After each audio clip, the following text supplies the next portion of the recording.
Turkey wants Interpol to provisionally arrest Israel's sitting prime minister. On Friday, 22 August, it said it will seek red notices for Benjamin Netanyahu and 34 others on accusations of genocide. A sea interception of a Gaza aid flotilla is now a filing aimed at restricting a head of government's travel abroad. Will Interpol publish it? And does the evidence match the 430 people Turkey cites for the charge? 35 people are named in total, Netanyahu plus 34 others. Turkey ties the genocide accusation to about 430 activists it says were detained after the flotilla was stopped. The boats are identified as the Global Sumud Flotilla, about 50 vessels carrying 426 participants from 39 countries, including 96 Turkish activists, aiming to deliver humanitarian aid to Gaza. Israeli forces intercepted the boats in the Mediterranean in international waters about 70 nautical miles off Cyprus, near the Greek island of Crete, detained those on board and took them to an Israeli prison before deporting them. The discrepancy matters. The charge sheet is built around 430. Separate reporting of the same flotilla puts the immediate interception on the 30th of April with around 100 detained and 42 later on hunger strike on the 5th of October 2025. The Turkey filing narrative cites May and October 2025 dates. The exact day for the 430 is still unresolved, and no detailed oversight records or case-specific evidence for the detention has been published. The legal chain is layered and already on paper. An investigation opened to October 2025. Detention warrants followed 7 November 2025 for Netanyahu and 36 other senior Israeli officials. An indictment came in April 2026 for 35 total. On 14 July 2026, the Istanbul 11th High Criminal Court issued arrest warrants in case number 2026-2008 for 35 defendants. On 21 August, Justice Minister Akın Gürlek said the Justice Ministry had asked the Interior Ministry to seek Interpol Red Notices and forwarded documents to the Foreign Ministry. The announcement came the next day. These are the counts listed for all 35.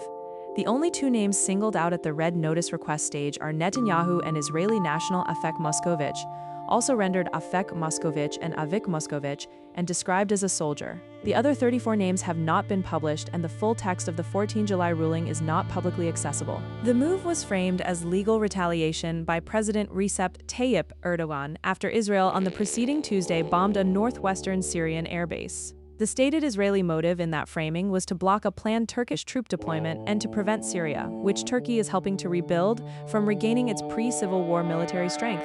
Independent verification of that bombing and the claimed deployment has not been located. The linkage turns an airstrike on infrastructure into a court filing aimed at restricting movement of a foreign leader and his associates. The announcement triggered an immediate exchange of insults. The Israeli Prime Minister's office called Erdogan an anti-Semitic dictator who massacred Kurds and supports Hamas and called the request a pathetic attempt. The Turkish presidency called Netanyahu's remarks outrageous ravings, accused him of trying to avoid accountability and of using attacks on Turkey for electoral gain ahead of Israel's parliamentary election in October. Israeli officials said Israel would continue to act forcefully against attempts to destabilize the region. National Security Minister Itamar Ben-Gvir drew separate criticism for releasing a video taunting detained activists with hands tied behind their backs. A red notice does not arrest by itself. Interpol must review the request for compliance before any publication, and every member country then decides. As of 23 August, no publication has been confirmed and no official Interpol statement has been located. Turkish sources state explicitly that initiation does not equal issuance. Assessment reflected in the report is that publication is unlikely, consistent with Interpol's bar on political military matters and historical precedent. The 2010 Mavi Marmara case, often raised as hypocrisy in the exchange, was dropped in December 2016 after a normalization agreement. Separate proceedings over the flotilla have been opened by France, Italy, and Australia. Separate International Criminal Court warrants for Netanyahu and Yoav Gallant were issued in November 2024 on different grounds. That leaves the core unresolved. Whether Turkey has formally completed the filing beyond the Justice to Interior request and what specific evidence is cited for genocide has not been verified. Who the 34 others are beyond Netanyahu and Moskovich has not been disclosed. What Interpol will actually do beyond the expectation of non-publication is unknown.